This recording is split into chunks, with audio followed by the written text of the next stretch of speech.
छा गया है खूने शहीदा से इसका दुख। तू आंसुओं की बुख्ल न कर इस निहाल से।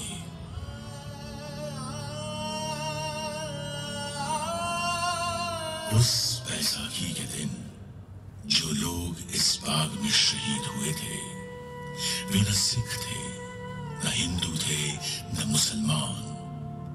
उस बैसाखी खून से लथपथ हुआ था पूरा हिंदुस्तान।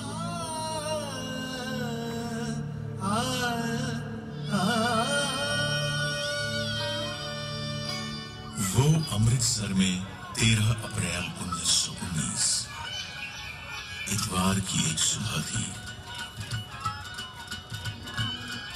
पंजाब की धरती पर आने वाले सबसे खूबसूरत दिन की सुबह, जब सारा पंजाब बैसाखी की खुशियां मना रहा था। न जाने कितने लोग हरमिंदर साहब के दर्शन पर और खालसा का स्थापना का दिवस मनाने आए हुए थे। अमृतसर के गली बाजारों में चहल पहल थी। ठीक उसी दिन कांग्रेस के नेताओं ने जलियांवाला बाग में शाम 4:30 बजे एक सभा करने का निर्णय लिया था। उनका इरादा डॉक्टर सत्यपाल और डॉक्टर किचलू की रिहाई और काले कानून की वापसी की मांग करने का था। बैसाखी की खुशियों के बीच जैसे जैसे दिन आगे बढ़ा, एक छोटा सा बच्चा पिन का कनस्तर बजाते हुए शहर के कुछ इलाकों में लोगों को यह संदेश देते हुए निकला।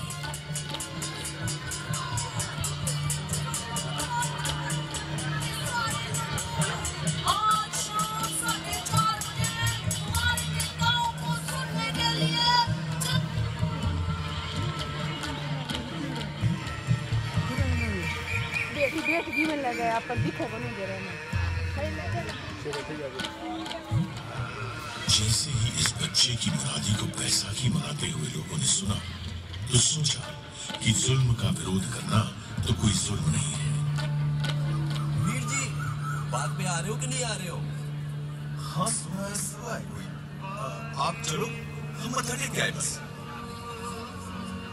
अच्छा सुनिए, कोई कानून लगाया सरकार ने? हाँ सुना तो मैंने भी वही है। शाम को बाग में पता चल ही जाएगा। वैसे परजाई जी, आप आ रहे हो ना? आहो, जस्सी को लेके पहुंच जाऊंगी 4:30 बजे। वैसे भी जलियांवाला बाग में तो लोग पहले से ही आपस में खुशियां बांट रहे थे, आराम कर रहे थे। मगर उन मासूम लोगों को यह मालूम नहीं था कि जनरल डायर ने अमृतसर में मार्शल लॉ लगा दिया है। प्रभात फेरियां निकालने और सभाएं करने पर प्रतिबंध लग चुका है, क्योंकि सरकार ने मार्शल लॉ लगाने की कोई मुनादी ही नहीं कराई थी। लगभग दोपहर 12:30 बजे के करीब जनरल डायर को जलियांवाला बाग में होने वाली सभा की जानकारी मिली। साहब, सुना है कोई सभा होने वाली है। किधर? साहब, बाग में, जलियांवाला बाग में। कब? सुना तो था, यही 4-4:30 के करीब। ये जुर्रत, देखता हूँ सभा को। जनरल डायर, ये वही नाम था जो आगे जाकर अंग्रेज हुकूमत के जुल्म और सितम का सबसे काला अध्याय बनने वाला था। वो अंग्रेज हुकूमत जिसने भारत में इंसाफ के हक में उठने वाली हर आवाज को हर तरह से कुचलने की कोशिश की थी, फिर चाहे वो आवाज गर्जना में उठी हो या शांति में। 1770 में सन्यासियों और फकीरों ने संघर्ष किया, तो सन 1857 में पूरे देश ने एक होकर अंग्रेजों के खिलाफ पहले स्वतंत्रता संग्राम की हुंकार भरी। इस संग्राम की हुंकार को अंग्रेजों ने दबा जरूर दिया था, लेकिन हुंकार जब तक जिंदा हो वो मुंह पर रखी गई हथेली में से भी फूट फूट कर निकलती रहती है।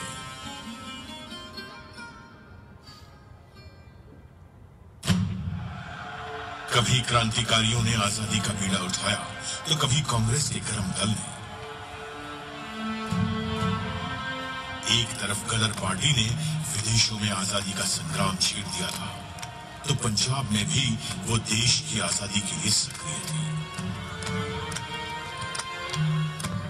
सन 1915 में रास बिहारी बोस ने पंजाब आकर लाहौर, फिरोजपुर, अमृतसर, ननकाना साहिब और तरन तारण में अपने दूतों के जरिए अंग्रेजी सेना में सेवारत भारतीय सैनिकों से सशस्त्र क्रांति के लिए संपर्क किया।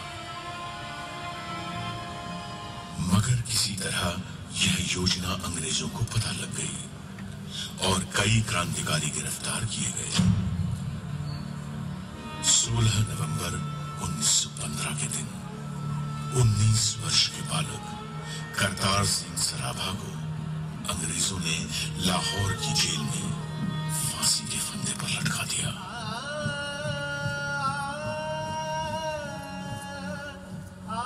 सन 1918 में सैन फ्रांसिस्को में गदर दल के सदस्यों पर मुकदमे चलाकर सजाएं दी गईं।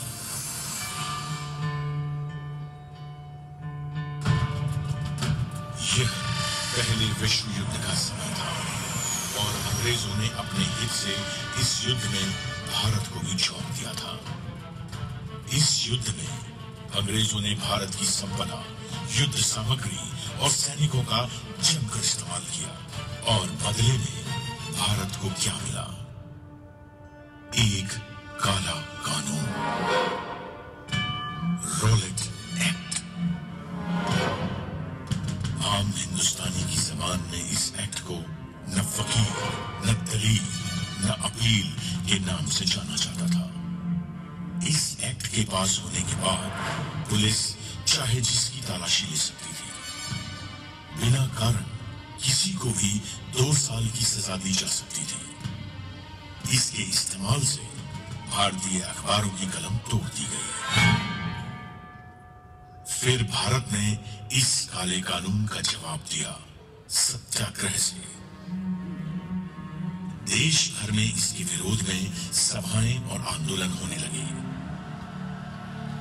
फिर 30 मार्च 1919 के दिन दिल्ली में 60 निहत्थे लोगों को सरकारी गोलियों से भून दिया गया।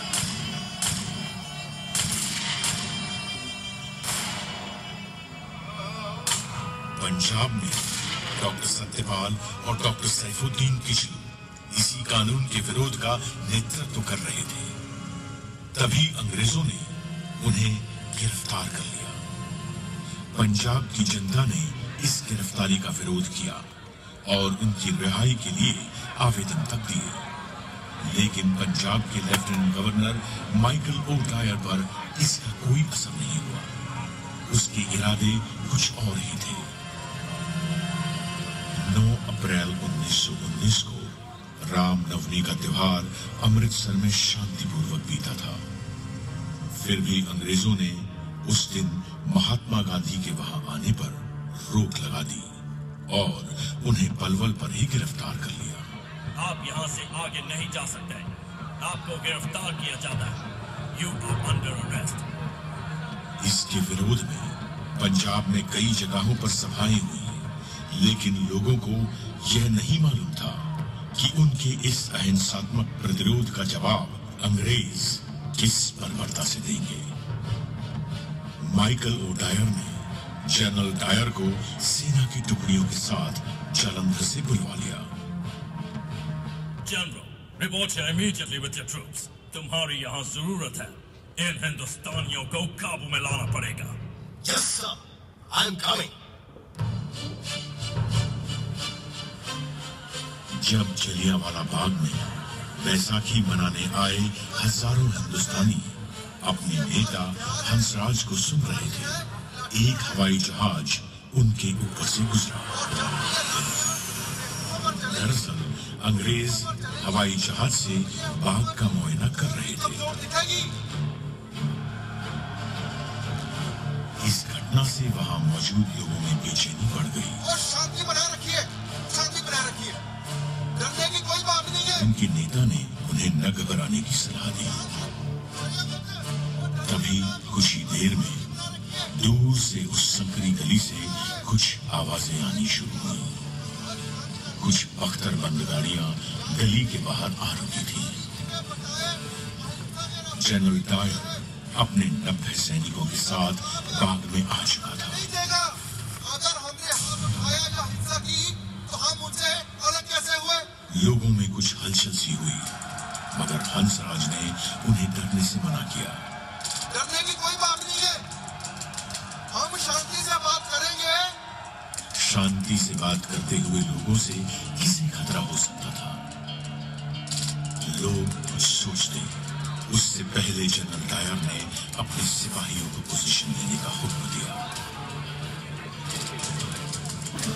लोगों में खौफ बढ़ता जा रहा था। औरतें अपने बच्चों को देख के दहशत में कांपती जा रही थी। आदमी अपने परिवारों को अपनी बाहों में समेटे चीखों के समुद्र में डूबे जा रहे थे।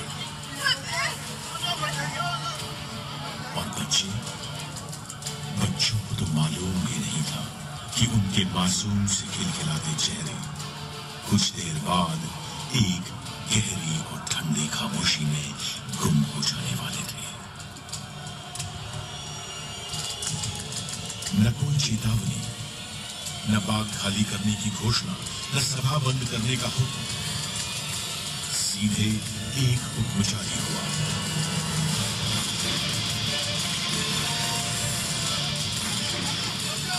गोलियां बंदूकों की नलियों से फैली। लोग बेतहाशा अपनी जान बचाने के लिए भाग रहे थे।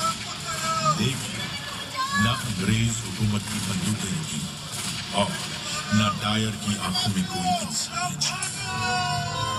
जो गोलियां उन बेगुनाहों के जिस्मों को चीरती हुई दीवारों में धंस गई थी, वो आज भी यहाँ की दीवारों में दफन है। गोलियां चलती रहीं। अंग्रेजों की गोलियों से जान बचाते हुए उन लोगों के लिए उस दिन एक उम्मीद थी, बाग में मौजूद कुआं। लोग बचते बचाते उस कुएं में गिरने लगे, तो कुछ लोगों ने गोलियों से बचने के लिए उस कुएं में कूदना शुरू किया।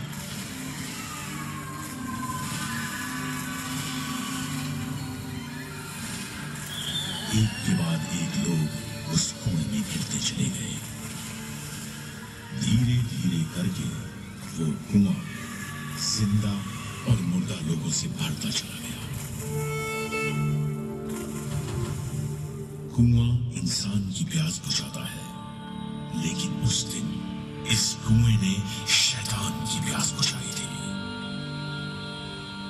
ये कुआं इस ऐतिहासिक मैदान के बीच में गूंजता हुआ एक काला धब्बा है, जिसमें आज भी उन मासूमों की चीखें गूंज रही हैं। उस दिन जलियांवाला बाग में खूनी जनरल डायर की प्यासी बंदूकें गोलियां खत्म होने तक चलती रहीं और हिंदुस्तानी शहीद होते रहे। उसे तो यह अफसोस हो रहा था कि गली संकरी होने के कारण वह अपनी मशीन गन वहां तक नहीं ला पाया था।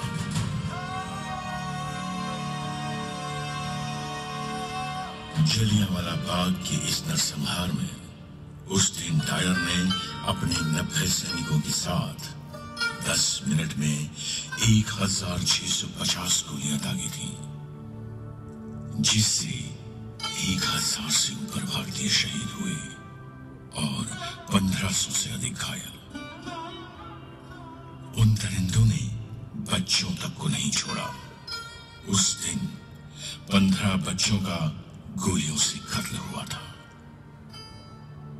उन बच्चों में से एक बच्चे की उम्र सिर्फ 6 महीने थी। उस दिन मरने वालों में एक बच्चा ऐसा भी था जिसकी उम्र कोई 10 साल रही होगी। मरे हुए बच्चे की लाश की गोद में एक लाश और थी, एक 3 साल के बच्चे की लाश। ऐसे ही न जाने कितने घायल लोग अपनों की लाशों के पास लाशों की तरह बैठे हुए थे। बाग में मौजूद एक लाश के पास एक औरत बैठी थी, जो अपने पति की लाश पर विलाप कर रही थी। उस औरत का नाम था रतन देवी।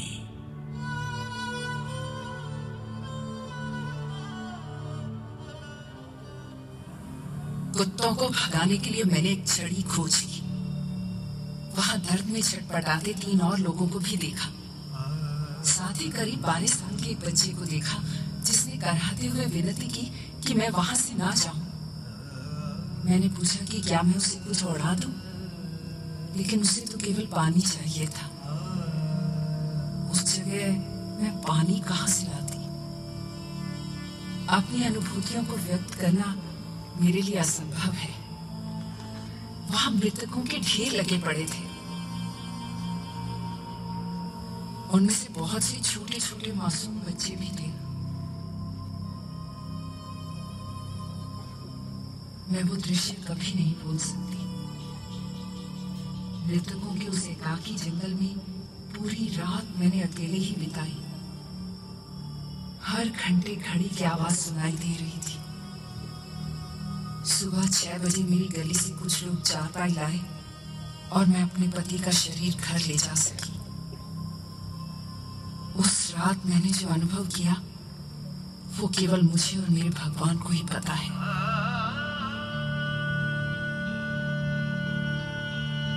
वहां मौजूद मृतक शरीरों की और उन पर विलाप कर रहे उनके प्रियजनों की खबर लेने के लिए वहां कोई नहीं था।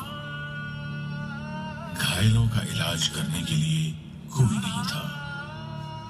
उन्हें पानी तक पिलाने के लिए कोई नहीं था। आप सोचिए हर उस दर्दनाक माहौल के बारे में जो अगले 24 घंटे तक ऐसा का ऐसा ही रहा। वो दर्द और वो खामोशी जो उस दिन जलियांवाला बाग में पैदा हुई थी, वो खामोशी हिंदुस्तान के सीने में आज तक गूंज रही है।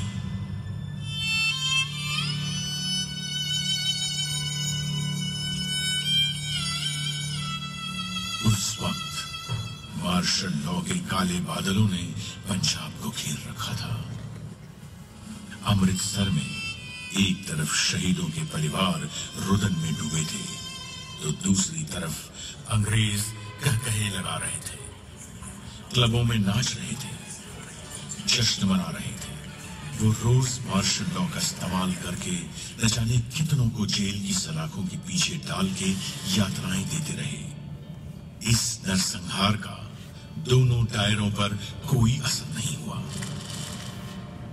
कई दिनों दोनों अमृतसर के लोगों को अपने जुल्म से दबाते रहे। उनका जुल्म इस हद तक था कि जो भी हिंदुस्तानी उस गली से गुजरता था उसे घुटनों और हाथों पर रेंगने के लिए मजबूर किया जाता था। तुम क्रॉल करके रास्ता क्रॉस करो। सारा पंजाब इस अंग्रेजी आतंक का सामना कर रहा था। अपने आप को जमीन पे रगड़ते हुए निकलो यहाँ से। जब 14 अप्रैल को अमृतसर से 87 किलोमीटर दूर गुजरानवाला में कुछ भारतीय अंग्रेजों के खिलाफ प्रदर्शन कर रहे थे, उन पर हवाई जहाज से बम बरसाए गए। न जाने कितने मारे गए।